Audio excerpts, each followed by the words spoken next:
Hello guys, welcome back to another video. Tungi khwa hi Jupiter Grande edition na timing ole timer set di hung ki hildio hi in achawi chu no ona hi le to hi a screen chu chalaya chu na mu na koma chu button omin button chu na mi a hi le anuya trip ECO audio ti ho trip ho hung omin hi chi ho hi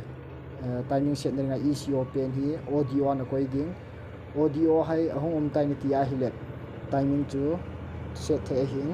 to hi long press so ta na mi a hi le button chu so ta na mi a hi le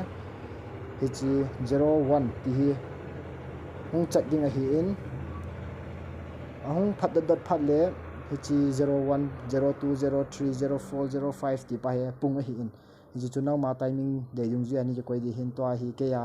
5 a hi ja chu punga hi ja punga kan koi hin minute set na ringa long press na mi a hi le minute na hung chat kin in tin hung phada dot kit ding chi phat le chen minute lang chu minute iza na ham ti chu nen ki set kit ding a hin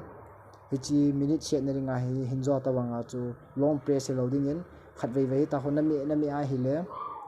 42 43 44 45 46 hung chal de hin now ma